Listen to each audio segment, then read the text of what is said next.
Good morning সবাইকে। সকালবেলা উঠে স্নান পুজো দেওয়া সবই কমপ্লিট।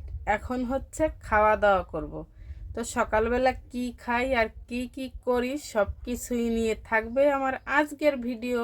সবাই আমার সাথে থাকুন। সকালবেলা ছেলেকে একা একা খেতে দিছিলাম, খেয়ে দেয়ে যেই পর্যন্ত আছে। সকালবেলার খাবারে মাছ ভাজি, কচুরলতি ভাজি, ডিম ভাজি, আলু ভাজি, আরও আছে কুমড়ো দিয়ে মাছের তরকারি। সকালবেলায় এসব মজার মজার রান্না দিয়ে এই যে আমি একা একা বসে খাচ্ছি। তবে আমি বসে আছি একা, পাশে আমার মা গল্প করছে।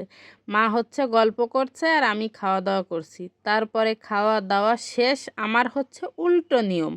1 কাপ চা বানিয়ে বসে পড়লাম চা খেতে। চা না খেলে ব্রেন আবার ঠিক থাকে না, কেমন যেন চা খাওয়া একটা নেশা হয়ে যাচ্ছে। পরে এসেছি এই যে ছেলের জন্য কিছু একটা বানাবো। বসে বসে একদমই ভালো লাগছে না, ফোনও দেখতে বিরক্ত লাগছে, তাই ভাবছি কিছু তৈরি করে দিই, খুব মজা করে খাবে। কিন্তু কি বানাবো নিজেই জানি না।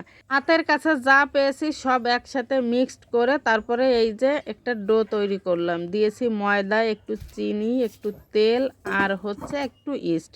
কিছুক্ষণ পর এভাবে গোল গোল করে এই যে ভেজে দিচ্ছিলাম। খুব মজা হয়েছে, যদিও আমি রেসিপিটা কারো কাছ থেকে দেখিনি, আমার ইচ্ছা মতো তৈরি করেছি, কিন্তু খেতে অনেক মজা হয়েছে। আমার ছেলে এই যে শসা দিয়ে খুব মজা করে খাচ্ছে। খাওয়া দাওয়া শেষ করে তারপরে এসেছি বাইরে, কিছু জামা কাপড় মেলে দিয়েছিলাম। প্রচুর রোদ, একটু সময়ের ভিতর জামা কাপড় শুকিয়ে যায়। আর সারা দিন এভাবে রোদের ভিতর থাকলে মানুষও শুকিয়ে যাবে, সেখানে তো জামা কাপড়। তাই তাড়াতাড়ি শুকিয়ে নিলাম। তারপরে এই যে সন্ধ্যার সময় এসেছি রুটি তৈরি করতে।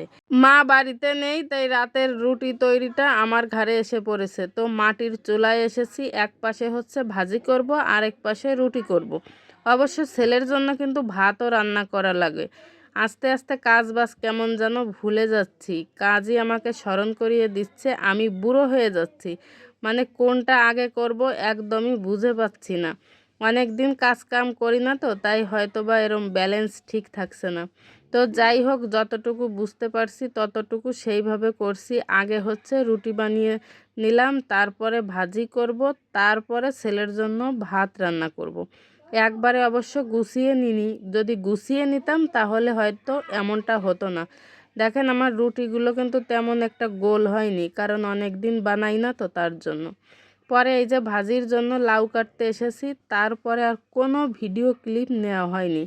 তো যাই হোক, ভিডিওটা এই পর্যন্ত ছিল। ভিডিওটা কেমন লাগলো অবশ্যই জানাবেন। যদি ভালো লাগে তাহলে অবশ্যই লাইক কমেন্ট শেয়ার দিয়ে পাশে থাকবেন। ধন্যবাদ।